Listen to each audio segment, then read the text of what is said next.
all.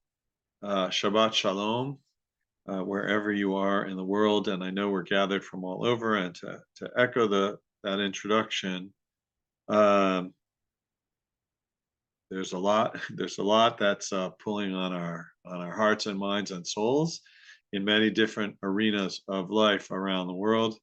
I saw already in the chat a number of people have mentioned Israel specifically, and I just want to acknowledge that to me this feels like one of those days where I want to be as close to the news and the developments as possible, and the gift of half hour, 45 minutes or so of Torah study to think about other themes. I'm going to try to lean into in the next while, and I hope I'm able to bring you to that place as well.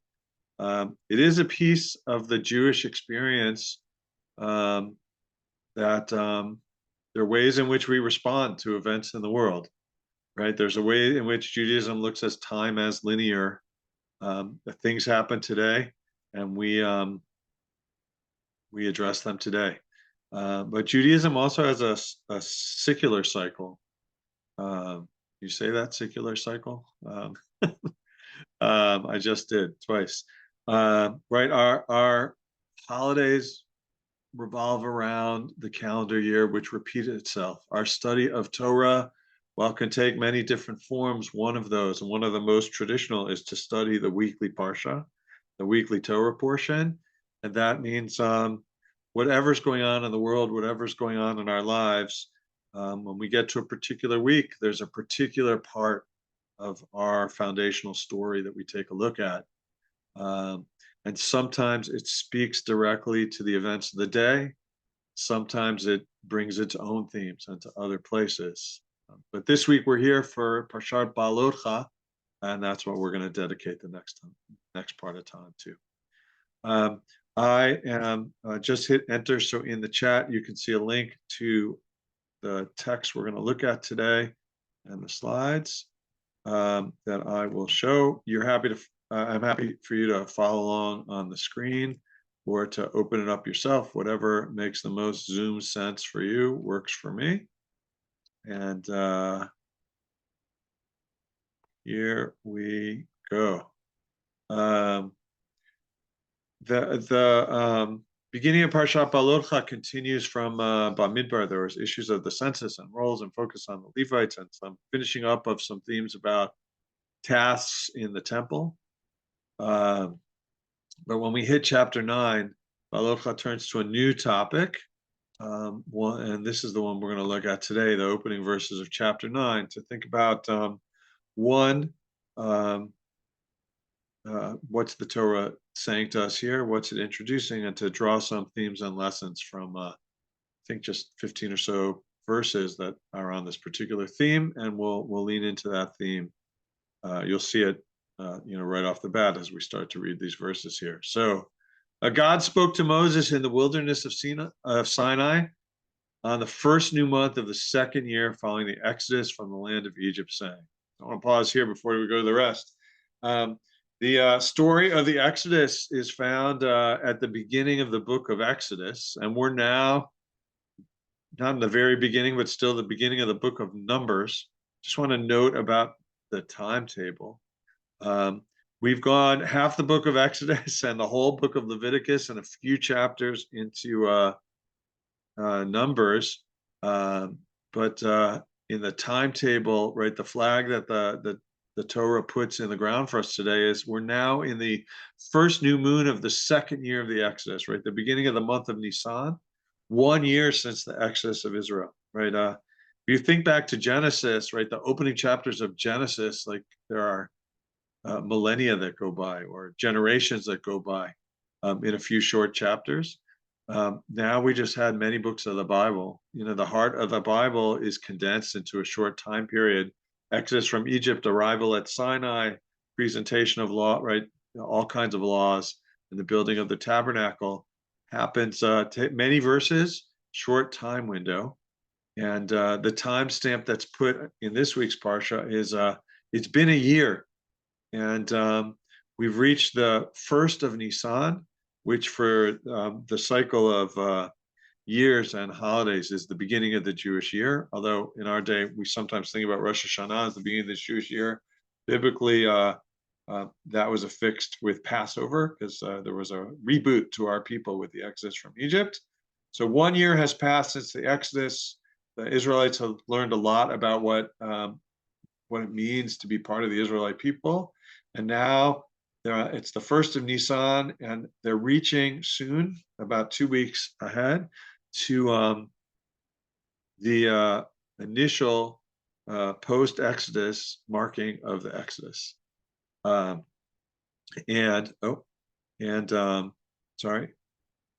I hit my pad, and it scrolled the text forward. There we go. I'm back to where I want to be. Apologies for that.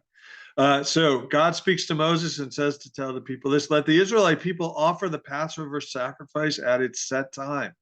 You shall offer it on the 14th day of the month at twilight, as its set time. You shall offer it in accordance with all the rules and rites. I want to note here that in this verse, right, well, in the telling of the story of the Exodus in the book of Shemot, in the book of Exodus, there are specific instructions given about that particular year and the leaving of Egypt. And there's a lot of foreshadowing to the future when the Israelite people will be marking Passover and not experiencing it directly.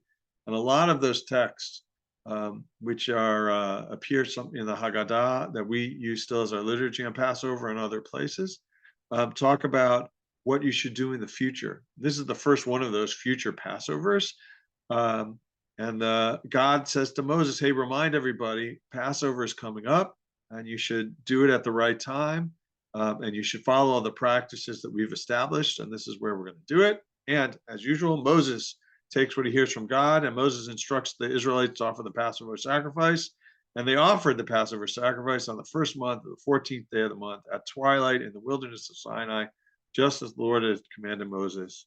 So the Israelites did. It's an important marker on the timeline. A year has passed, and the Israelites pause to observe Passover really in this way for the first time. As the rabbis talk about Passover, they frame it in two ways. There's Pesach Mitzrayim, the Passover of Egypt, and Pesach Dorot, the Passover of the generations. The Passover of Egypt was the actual people who actually went out of Egypt. And the Passover for the generations is that time where we are commanded to imagine as if we were those people, to remember what happened, to tell the story, to answer questions of our children. And it's an important thing to do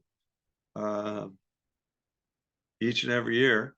And the Torah points that out by marking this first year. I want to note a few things about what we see here, or at least what I see here. Maybe you saw it too. Or now you will after I point it out.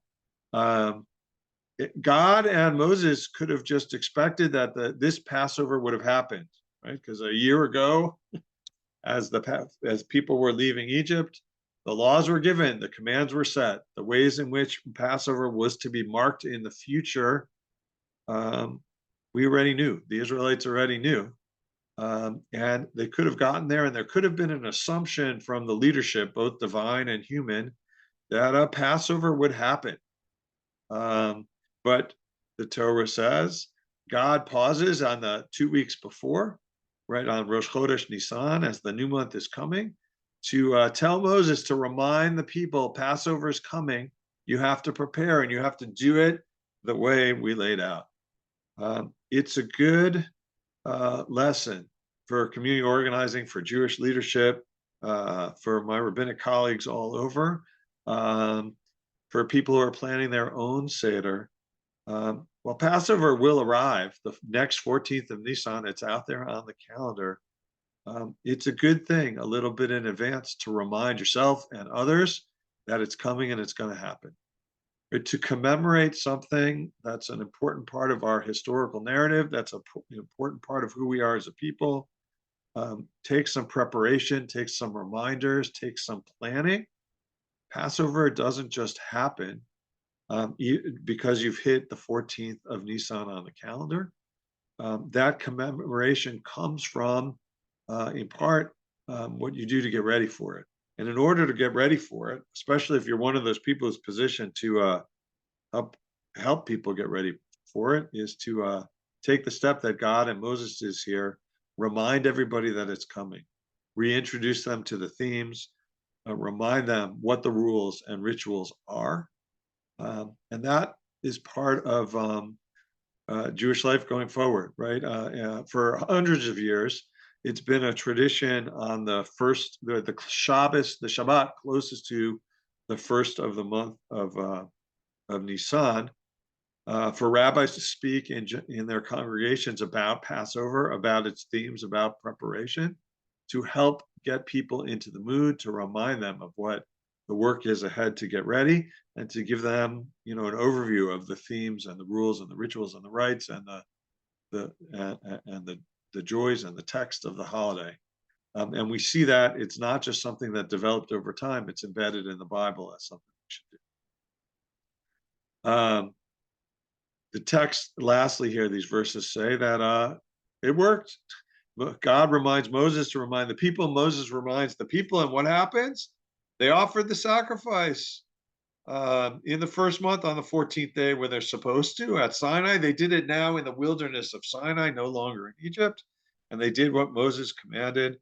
That's what the Israelites did, and seems like it could be a happy end. We made it a year. We marked this important time. Passover happened. We followed God's rules. Good time was had by all, except, well, good in many ways, it wasn't perfect, because a good time wasn't had by all, and that's what comes next in this week's Parsha. There were some people who were unclean by reason of a corpse. Some of the Israelites had come into contact recently, that we don't know exactly the dates, with the dead body, and contact with the dead body leads you to a state of ritual impurity, and in a state of ritual impurity, they could not offer the Passover sacrifice on the time that they were supposed to. So a group of Israelites were left out, right? A good time was had by all, except for the people who were unclean, who weren't able to join in this moment. What do these people do? They appear on the same day before Moses and Aaron, and those people said to Moses and Aaron, "Unclean though we were by reason of a corpse, why must we be debarred from presenting the Lord's offering at its set time with the rest of the Israelites?" A great question that comes from a place of wanting to be included, wanting to be involved. On one hand, there's a positive here, having learned about the laws of ritual of impurity in the biblical narrative, right? That they appear mostly in the book of, for the first time in the book of Leviticus. There are ways in which these Israelites took seriously the rules, not just about Passover, but about other things that were newly given to them. And a group of people felt, based on what they learned, they've become unclean. As such, they can't participate in the offering or eating of the Passover sacrifice, and they're sad about it. And they act on that sadness. They go to their leadership and say, "We know we were unclean. We know we couldn't do it, but does that mean we really can't be a part?" It's a call of these folks to say, we take our part in the Jewish people seriously. We recognize the fact that there was a factor outside of our control, maybe, that kept us from celebrating Passover, and we're not happy for it. Isn't there some way we can be a part? Can't we step in? I think this request is magnified because it's the first Passover of the generations. It's the first time the Israelites, who most of whom in this day, right, in the biblical narrative, actually left Egypt themselves. And there's a strong call to join, to be a part, to be in. And as the rules have been laid out, they couldn't. So they ask, what can we do? Why should we just, because we're unclean, be prevented from being part of this important festival? Moses responds to them by saying, "Stand by and let me hear what instructions God gives about you."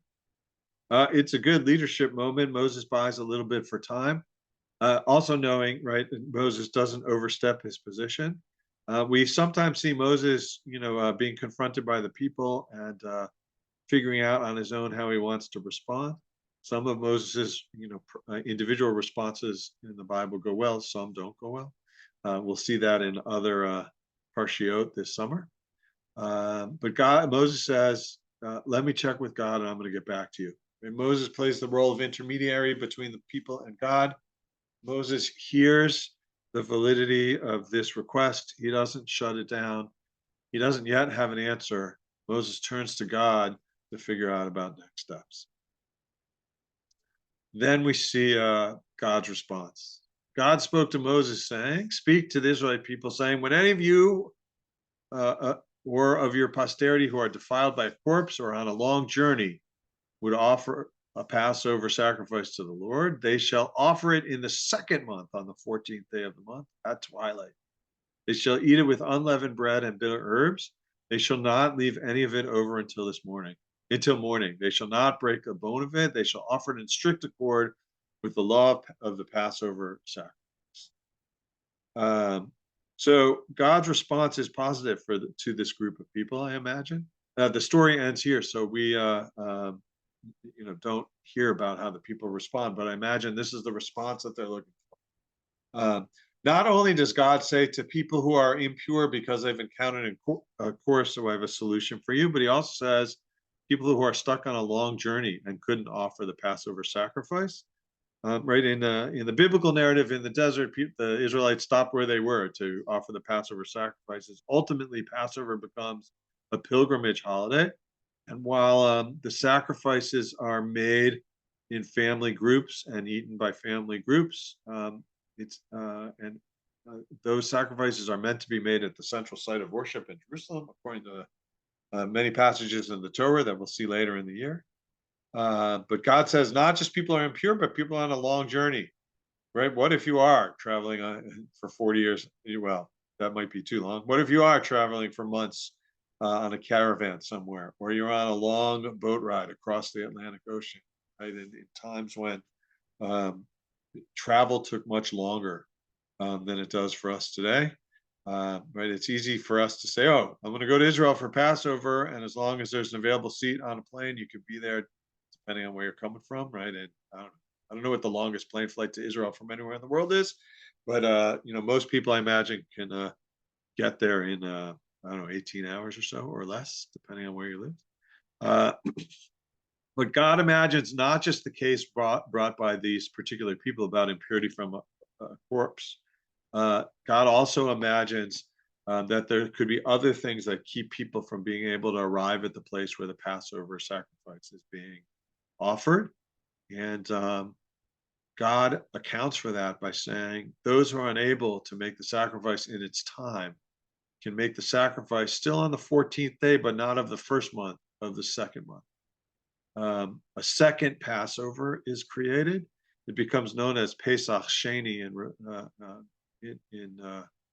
in rabbinic literature, and it becomes a chance for those who, for one reason or another, are not able to observe Passover at its time, to observe Passover a month later, and count themselves in on this important holiday, this important recreation of the Exodus, this important offering of thanks to God, this important way to stand up and say, "I am part of this people, and I participate in these rituals." Um, couldn't do it on the day I was supposed to, but here a month later, I'm coming to take part in this ritual. And that's where this section of this week's Parsha comes to an end. I'm going to stop sharing the slides. You can put back in the text a link to the verses if you want to pull them up again. I think it's a beautiful passage about how we make space for people when they need it, how we think about the requests of people who, for one reason or another, can't step into and join the community for what it's celebrating, and make space for them to do so at another time. I think about uh, ways in which we ought to try uh, to meet the needs of people who want to be a part and can't for some reason or another, and how we can think creatively to make that happen. And I think it's a beautiful model for us uh, to try to think about in this day. As I think about that, I think about sometimes like some really reasonable um, reasons. There you go. I had cyclical cycles, and I have reasonable reasons for that we might not want to find a creative solution. Some things are time bound. It's reasonable to say Passover is commemorated when it's commemorated, and if for some reason you're unable to do it, well, sorry, Passover has its time. Passover has its season. There'll be one next year because it's part of the cycle of holidays. You missed out this year, but uh, you'll have it next year. Some people like, part of what makes a religion work is its structure. And there are times where we might say no and to say, well, this is really something that is time bound and has its place. This is something that this is how we do it, and we don't have a system to do it differently. And that voice can be strong, especially in Judaism when we have such a structured religion.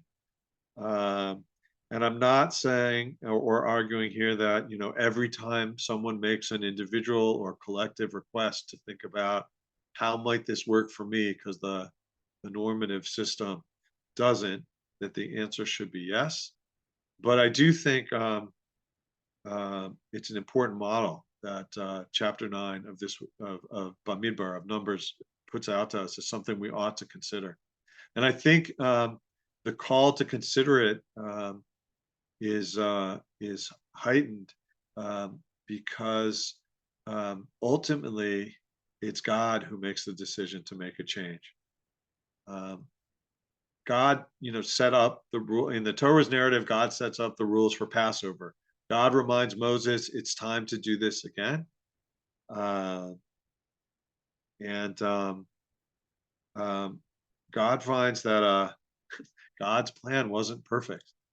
It's an interesting model that the Torah presents, right? There's a way in which we sometimes think about God. God is all knowing, all powerful, knows the future. God accounts for all possibilities. But look, God put a system into place, and God did not take into account this need. And when people came, said, "We want to make this happen. We want to be a part of this." Um, God changes and changes the system. If God can do that, so too maybe we can as well. Um, and so I leave that thought for us about this. I see a rich conversation start in the text, and hands are starting to raise. And we do have some good time for questions and discussions. So Great. We'll go to I'll Lois. put it back to you to help facilitate. Great. Lois, you should be able to mute. There we go. I think there's a whole part of this that we didn't discuss, and that's the intent. You just can't say, it was a movie I wanted to see, and so said, hey, let's go. Oh, I'll do this next month. You just can't say I don't wanna, or it's inconvenient for me to do it this month. Nice. That's interesting that you say that. Resonates for me something about I'm always struck, although mostly I see movies not in the theater. Right now we have access to movies in lots of different ways.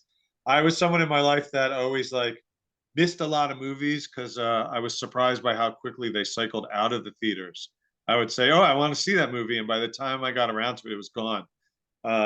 So sometimes we do miss out on things. I think that intent is different, right? Maybe, right, the consequence of not seeing the movie that you thought you might want to see or see with somebody is you don't get that time with the person, and you miss out on seeing the movies in the theater. Right, in our day, that streaming helps us account for that. Uh, right, even if it's an important film, right? Passover perhaps is at a different level, but you're right. It's not a willy nilly. Oh yeah, I'm going to see the movie instead of do the Passover sacrifice, and that's why I'm going to do it a month later. Right, the case that these people made for why they couldn't participate came from a place of wanting to participate, right? They were participating in the rituals of the Jewish people by observing the rules connected to ritual impurity. Right? It wasn't just inconvenient for them to do the Passover. It wasn't just, yeah, let me do it next month. Um, they had a condition, right? A ritual condition that kept them out. But they advocated to be in and somehow build around it. And there was a level of intention of these people that the Torah expresses that says, we know we can't do it today, but we want to somehow find a way to do it. Can we think out of the box about it? And that might be some of the attributes that of the situation that make it so God adjusts the system. So thank you, Lois, for bringing that up. Who's next? Thank you. Folks are invited to share their virtual hand if they'd like, and I just some of the chat, which you mentioned, Rabbi, is active. I saw folks talking about how, okay, so we have this opportunity, at least biblically, to have Pesach Sheni, to have a second sacrifice for Pesach, but of course we have sacrifices all year round. We have other Chagim. Why do we have this sort of built-in second system for Pesach where we might not for Sukkot or other big holidays? Okay. So that's a great question. And it hits that right. Why is this the case and not other cases? So there are other, we're going to see a few weeks out, not about ritual celebration, about inheritance laws, which were focused on passing down finances, right, from male members of the family to the next generation of male members of the family. And there's the famous story of the daughters of Slovchad who say, we're all sisters. There are no brothers. Why should our family lose its intergenerational wealth? And the system there is changed, right? The inheritance laws are changed to account for that situation. So there are other examples where changes are made to help people stay in. But I would say, right, it's not everything that you can make up. And that's I debated, I would say, to the people who are raising that question, how much should I present the Pesach Sheni as this option of inclusion and the push for us to think creatively how to bring people in? And the opposite side that says sometimes no is the right answer. I went for just the Pesach Sheni piece, but there are a lot of things in Judaism that, right, no is just is the answer. Meaning, right, if you you have an obligation on the holiday of Sukkot to sit and eat your meals in the sukkah, and well, there's nothing to stop you the next month from eating a meal in the sukkah. It doesn't count as a makeup for missing Sukkot. We don't have a system for that. I don't, if someone would come to me and say, the weather was horrible, it rained, I didn't get my sukkah up and I missed it. Can I build a sukkah after Sukkot is over and eat in it? I wouldn't forbid anyone who came to ask me that question as the rabbi to do that. And I might refer back to Passover as a model for that, as a way to make meaning of that. But I would have to acknowledge that, right? That's not a formal way to get credit for this system, right? You might also say, like, Yom Kippur, it's an important day for repentance. If you miss Yom Kippur, is there a way to, how do you make that up, right? So we could think of other examples for that. I saw someone mention this in the chat, and I'll echo this before. There's a way in which, in the biblical narrative, offering the Passover sacrifice is counted as a way to mark your inclusion in the Jewish people. So much so that failure to do so writes you out. Right, and the rabbis say, right, the Torah says, like, those who don't offer the sacrifice. Right, that's means someone mentioned earlier in the chat, right? You can be the biblical term is like karet. We sometimes say that's excommunication, but not including yourself in Passover writes you out. If you don't take the moment to say, I left Egypt too, it's writes you out. And so there's in the language of the Torah and in the language, about Passover, there's this sense that this is something you must do to be in. And it might be that's what drives the people in this situation in the Torah to say, we don't want to miss this one. That maybe the people who are impure for Yom Kippur didn't feel like, well, there are other ways to gain repentance, or if there are other things, there are things in life we do miss out on, but there was something essential to what it meant to be Jewish from the Torah's perspective or the Israelites' perspective that made it so this is something we need to stand up for. And it is one of those marks of discernment that people have to think about when they're being creative. What things are okay to miss? What things, and what things are not? What things should we make extra, build a system to let people make up, and what things can people just do the next time? It's not as cut and dry as chapter 9 presents about Passover. So that's why it's a good question. Why specifically this and not others? But what that raises for me is the thought of the weighing you have to do when you think about as a community planner or a rabbi.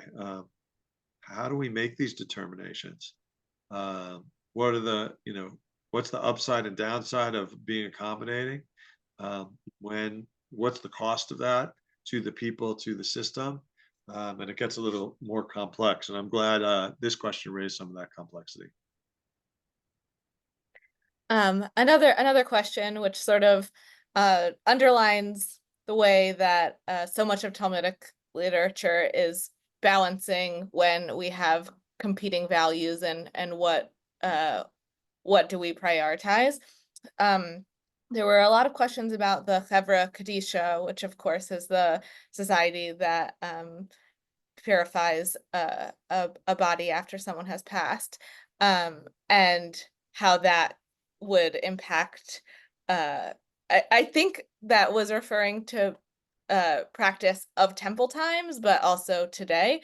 If Oriel or anyone else wants to clarify their question, please feel free to raise your hand. But Rabbi, I will pose to you, how do the values of burying our dead and of course the ritual impurity that comes with that impact our ability to celebrate? Oh, I hear lots of threads of this question. So if people do want to chime in about which particular thing they're interested in, happy to hear voices. So just a practical matter, ritual impurity from contact to the dead is removed by a process the Bible describes. We'll get to it later in the summer in Parashat Shavua, by the sacrifice of a red heifer and the sprinkling of its ashes. And post-temple period, it's not something we do anymore. And in fact, should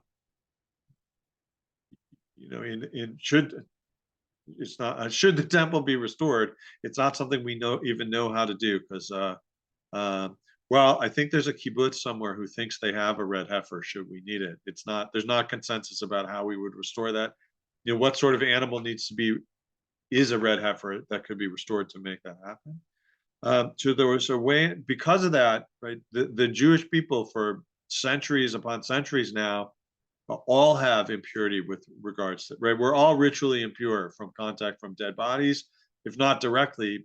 It's a impurity that passes from vessels to people, from people to other people. So technically speaking, we're all ritually impure these days from contact with the dead. And should we restore temple rights?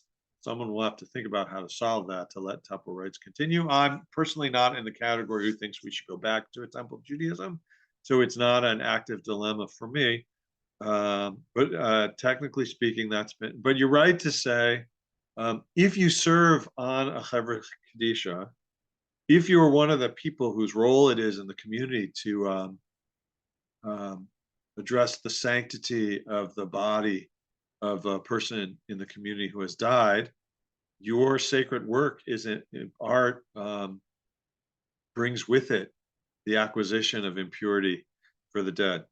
It's a place where, in terms of competing values, we intentionally make people impure by contact with the dead in order to honor and be respectful of the dead and their body as part of the burial process.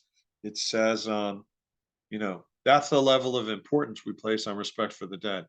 Now, impurity isn't, sometimes we think about purity, impurity, is as positive and negative. In biblical Judaism, being impure isn't a negative thing. It's just something you encounter. People get impure for a number of reasons, and you have to rectify it by purifying yourself. Sort of, it's not exactly like this, but like you get your hands dirty, it doesn't make you a bad person. You go to a sink and you wash them, and then you're clean again. We think about that in maybe a health purpose by washing of hands, but right, the spiritual impurity is cured by immersion in a mikvah, by certain sacrifices. There are ways to do that. So it's not negative to be impure. Just while you're impure, there's some limits for how you can participate in other rituals. And it hasn't been a live question for our people for, since 70 CE when the temple went away. But it is one, it does, I guess what I hear in that question is thinking about like, sometimes we have these conflicts, right? If someone were to die right before Passover, other people are required out of respect for the body to care for it in a way that makes them ineligible for Passover. That's both something, it's a sacred task, and something that people who serve in that role take on, and it's a balance. It's a beautiful thing that they would do that, and it has its cost. For Passover, right, the Torah is a fix. Like, if your Chevra Kadisha is big enough, you know who should not be in the rotation before Pesach Sheni, so that they can make up for it. Because they were impure during Pesach, the first one. I don't know if that addresses all the nuances of this, but Thank you. that's what came to mind. Anybody else?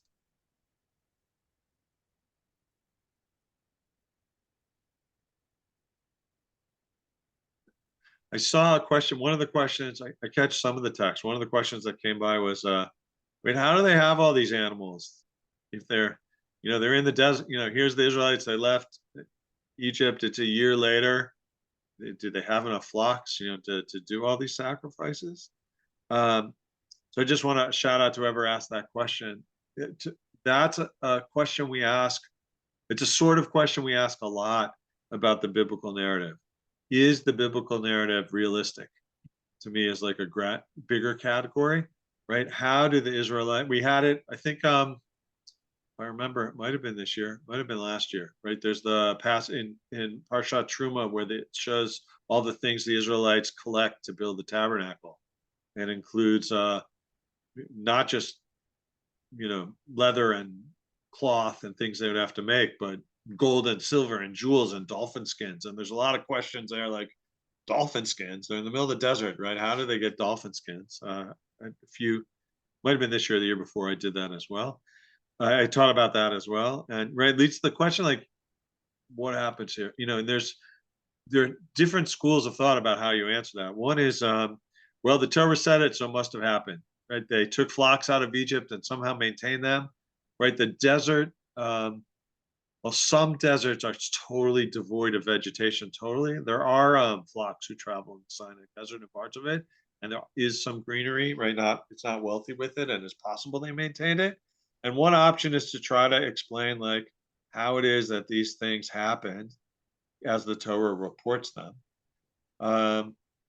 Another way to think about it is, for some, this is evidence of the way in which the Torah is a multivocal text, and isn't necessarily, and in that different voices come from different times, and the parts of the Torah that talk about sacrifices, both daily and ones for Passover, many scholars feel reflect more what was happening in Jerusalem in the temple later, and got included in the Torah, our sacred book, not as something that God was saying many years before the temple was made to tell you how you're supposed to do it, but more of a reflection of what the system was that was in place. And if you take that, that raises some questions about authorship of the Torah and where all these sources came from.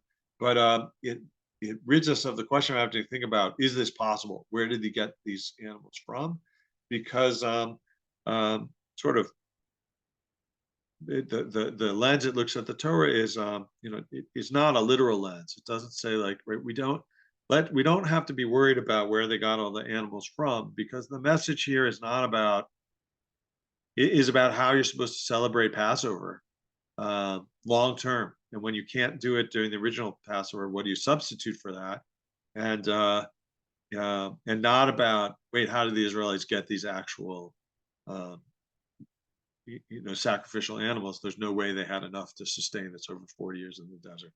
So 2 lenses to think about that. That was one of the questions that I saw.